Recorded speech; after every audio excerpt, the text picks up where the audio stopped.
Today on Monkey Life. Problems for the team when chimp Cathy goes under the knife.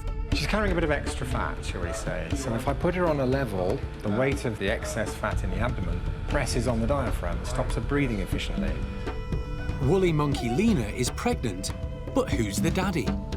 The father could be Oscar, who she's living with at the moment. However, there's also a possibility that it could be Bueno. And as the team prepare for a new arrival, hopes that Oshine will act as a surrogate mum. Hopefully Oshine has got maternal instincts, and the only way to find out is to wave a baby under her nose.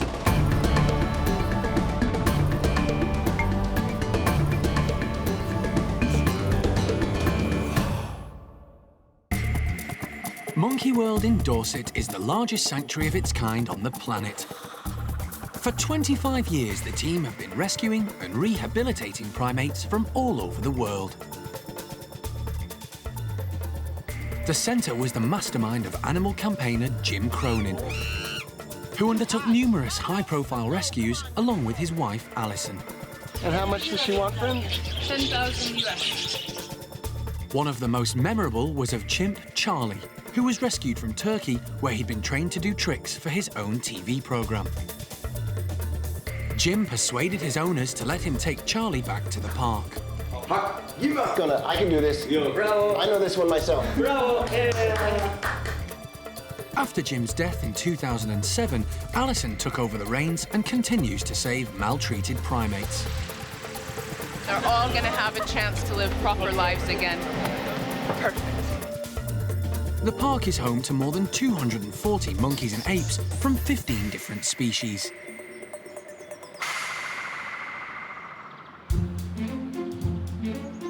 One of the first groups to be established at the park was Paddy's chimpanzees. 6 members of the group have been here from the very beginning. Paddy himself, along with Beth, Cindy, Mickey, Zoe and Buster. They were all rescued from Spain, where they were being used as photographers' props. But today, all eyes are on another member of the group who's been having dental problems. Cathy! Oh, good girl. Cathy has been at the park since 1990, after being rescued from a French biomedical laboratory. Hello, Cathy. Good girl. Here we go.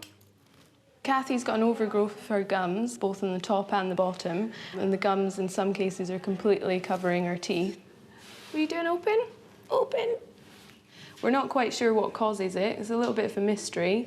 There's no evidence that she's in pain. I think it's definitely getting to the point where it's uncomfortable for her, because at the bottom, maybe she'll do an open for us, you can see that it's really growing over her teeth. So when Cathy's eating, it only gives her a really small groove for her tongue to go through. So it has got to the point where we're going to have to do something about it. The team have decided to operate, and they've called in wildlife dentist Peter Cathy. We're going to have a look, and we're going to reduce the size of the gum because it's interfering with the eating now. The cause, well, we don't know what the cause is. Usually, in humans, it's medication. A medication for epilepsy or contraceptives or pregnancy can cause these isolated areas of very swollen gums. But we'll have to cut them back because she's having difficulty in chewing now. But before Peter can get down to business, Cathy needs to be anaesthetised. So wildlife vet John Lewis, animal director Jeremy Keeling and the park's vet Mike Nathan head down to her enclosure. She's been kept inside away from the other chimps in her group, who can sense something is wrong. Well, they probably do know something's going on. I mean, one is being locked away on her own. I turn up. You can add 2 and 2 together and come up with something unpleasant, yes. It's down to the primate care staff to give Cathy the anaesthetic. They're the ones that have trained her to accept hand injection. And the last thing in the world she wants to see is me, because I've darted her in the past and she'll smell a rat. So I'm just keeping out of the way. If they can't hand inject her, then okay, I'll use a blowpipe. But I'm just, keeping out of the way. Putting any animal under anaesthetic is risky, not least a 30-year-old chimp. There's no anaesthetic, be it for chimps or giraffes or yourself. None of them are 100% safe. So if you can avoid anaesthesia, you do. Or conversely, you need a good reason to anaesthetise an animal, because, you know, things happen, and occasionally you have a problem. Once Cathy is safely asleep, the team need to get her to hospital as quickly as possible. The rest of the group are still agitated. They're a close-knit bunch and very protective of each other. At 77 kilos, Cathy is a heavy chimp, so she's not easy to manoeuvre. You happy with that? No, that needs correcting, Jeremy. Push her further in. Right, then we can straighten her head up. You better with that? I'd like something there, actually. Just a roll. That's good. That's good. Yeah. Peter wants Cathy to lie on her back for the operation, but John is wary because of her size. Peter, we'll try her on the back. That may not work for us. We're going to have the table sloping down, so this end is up a bit and that end is down a bit. Sloping the table. Either way, we want that end down. All right. Whoa, whoa, whoa. You guys are going off to it on the side. Hey, that's it. That's good.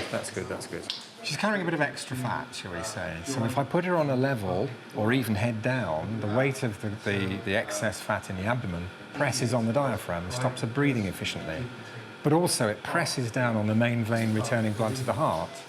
So you end up with lungs that are incompletely filled with air and incompletely supplied with blood. That's why we're sort of aiming her down, so the weight of her guts are not pressing on the bottom of her lung or the vein that returns blood to the heart. If I take the head, other people can take other bits, please. Over her back. That's right. Can we centre her? Yeah. OK. Once Cathy is in position, Peter can examine her gums. Just have a look, can I, please? Yeah. So she's pink. But it's not good news. This is not swollen gums. This is ossified fibroma. What looks like overgrown gum certainly is gum, but underneath that overgrown gum, there's bone, you know, abnormal bone.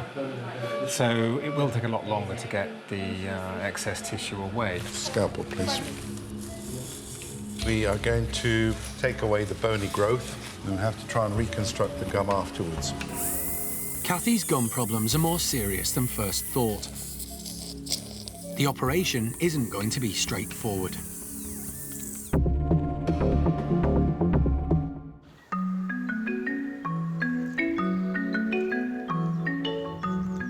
Over at Oscar's woolly monkey enclosure, Lena is causing a bit of a stir.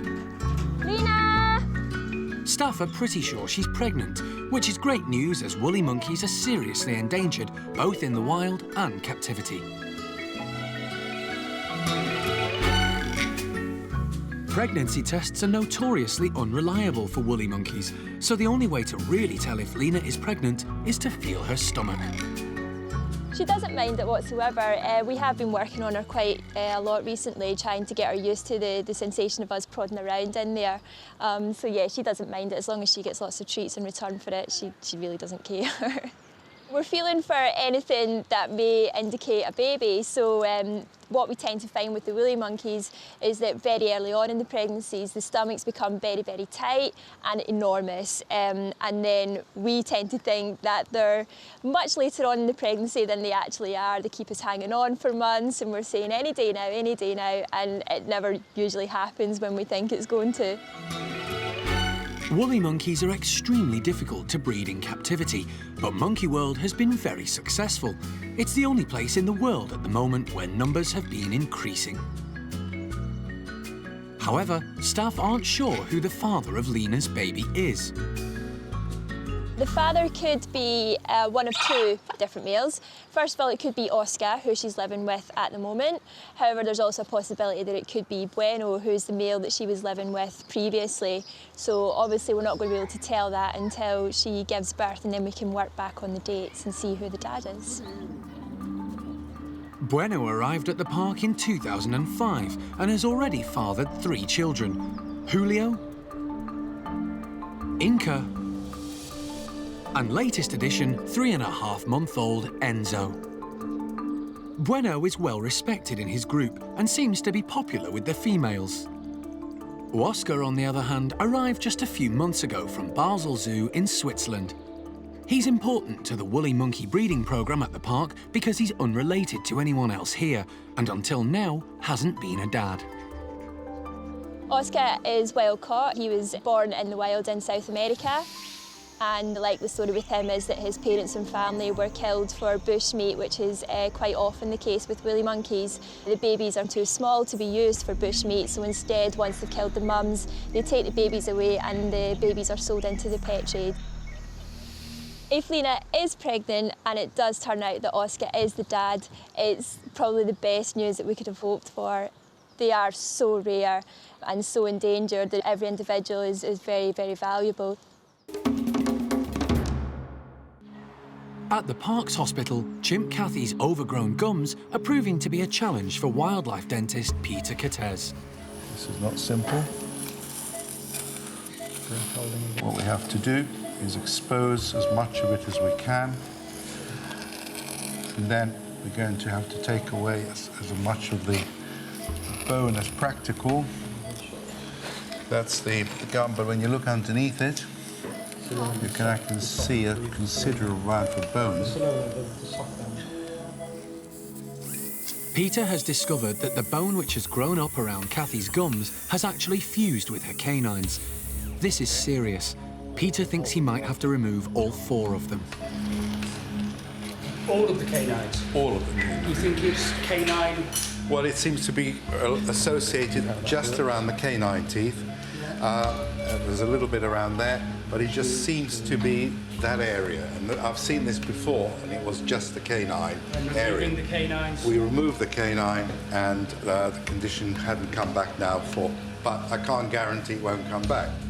Jeremy is concerned this would be a big operation and too much for Cathy, so he calls Alison for her opinion. But we may not do all the canines today. It might be just 2 canines. No point killing her for 4 canines. In the wild, chimps use their large canine teeth to defend themselves as well as for eating. Alison has come straight over to the hospital. She's not happy about Peter's plans to remove all 4 teeth. She thinks it'll be too much for Cathy to cope with. We've done this once before. All 4 canines. I have a problem. She's 30 years old. Is she? Yeah. I'm going to take this one out because it has to go because it's broken. It would fuse to the bone. Okay, so one's gone That's anyway. got to go. No, it's going to go. Is there any guarantee if you No remove guarantee. them that it's not going to come back? There's a greater chance of it not coming back if the canines are gone. A greater chance, but there's no guarantee. John Lewis, what's your vote? My vote is for closing that without removing the upper canine. And once this side is healed up, then do the other. Okay, and then All right. we might get an idea if the condition comes back around that top one. It's pretty bad on the other side as well. Okay, we're not going to be able to address that all on this go. I don't think you should extend it to 4 hours. No, Okay. not push it. Okay. It's dangerous for any animal to be under anaesthetic for too long, and Cathy has already been under for more than 2 hours. The lower one for you. So, with 1 canine removed, Peter winds things up. Just check the throat, John, because there are lots of bits of teeth around.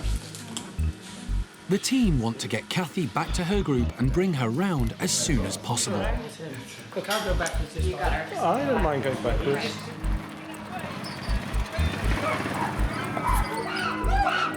Paddy and the others are excited to see her back. Mind the step. She's put in her bedroom so she'll be more comfortable when she wakes. John continues to monitor her. This is a dangerous time for Cathy. As the anaesthetic wears off, her blood pressure readjusts. We just close the door, don't bolt it.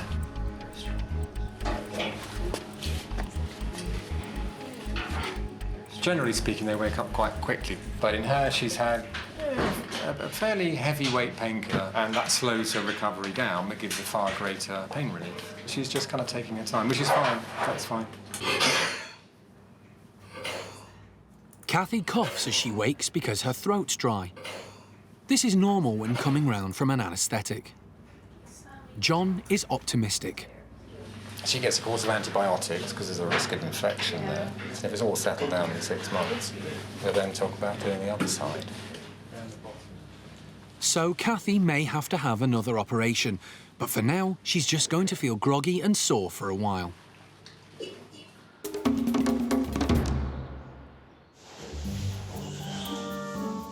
Gordon's orangutans are having a barrel of laughs. They've been given a variety of coloured tubs to keep them busy, and they're making the most of it. Young Kai wants a drum of his own, but stepdad Gordon has other ideas.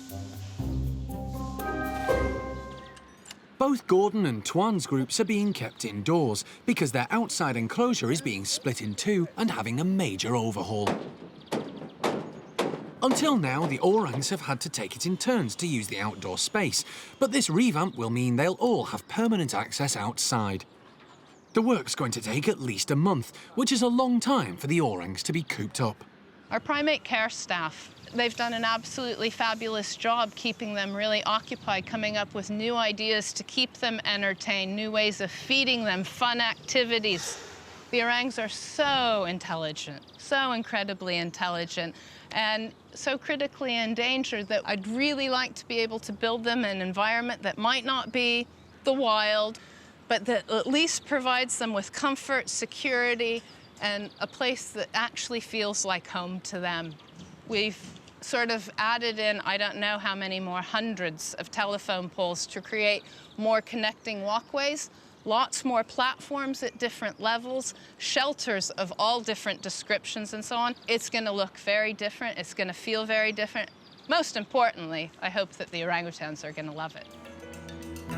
Unlike Gordon and Tuan's groups, the nursery orangs are choosing to stay inside. And newest recruit Oshine is finally beginning to make friends. Albeit slowly. She was brought up as a pet in South Africa and had never come across other orangs until she arrived at the park. At first, she struggled to adapt to life alongside others of her own species, preferring Jeremy's company. Her first meeting with head honcho Arme and her sidekick Jolie didn't go well. Arme? Arme, no. Arme. No, that's not such a good plan. She's bigger than you. There you go. That's good. It's control. There we go. So they had to be separated. Arme is still being kept apart, but Jolie has been reintroduced to Oshine, and the signs are good. Oshine has made so much progress, it's unbelievable. When she first arrived here, she'd hardly move unless you went to her. You've got to remember, she spent pretty much 13 years on her own. She doesn't know she's an orangutan, although she's learning to be one. So she needs to learn how to play. She's never done it before. So bringing Jolie in, she's wary of her, but not as wary as she was when she first met Dinda and Linga. So I think she's slowly starting to learn now that she is an orangutan. They're not that evil. And yeah, give her time and hopefully she'll settle in and hopefully start playing with them. Before, she wouldn't come over to the door here to have anything to drink or eat if the others were around her. So the fact that she's tolerating, albeit it's Dinda at the moment, tolerating Dinda being quite close by is progress. Life is about to change yet again for Oshine. There's going to be a new baby in the nursery, and it's hoped she might act as a surrogate mother. Sylvester is an 11-month-old orangutan currently living at Santillana Zoo in northern Spain. His mum refused to feed him, so Monkey World has been asked to step in. Jeremy is about to board a ferry to Santander to pick him up. He's coming to Monkey World because we are the official creche for young orangs that are being hand-reared. So he'll be reared actually with our young people. Then he'll think like an orang rather than a human. Jeremy will have to hand-rear Sylvester at first, but he's hoping his services won't be needed for very long. So that's where, hopefully, Oshine steps in And we don't know yet because we don't have any experience of Oshine with babies, but hopefully Oshine has got maternal instincts, and the only way to find out is to wave a baby under her nose. The nursery will be perfect for Sylvester, as Jeremy is keen for him to have contact with lots of orangs as soon as possible. At the moment, it's just important that Sylvester realises that he is actually an orangutan and not some peculiar-looking human. It's important for Sylvester to get to know Jeremy before he's transported back to the park. So if Sylvester knows me in his comfort zone, then hopefully that will make him happier when he's out of his comfort zone. His routine might not suit our routine, and that doesn't make it bad or good, but he'll want to maintain his routine to keep him comfortable, at least for a while, and then we'll slowly introduce our routine, and then he won't be missing anything.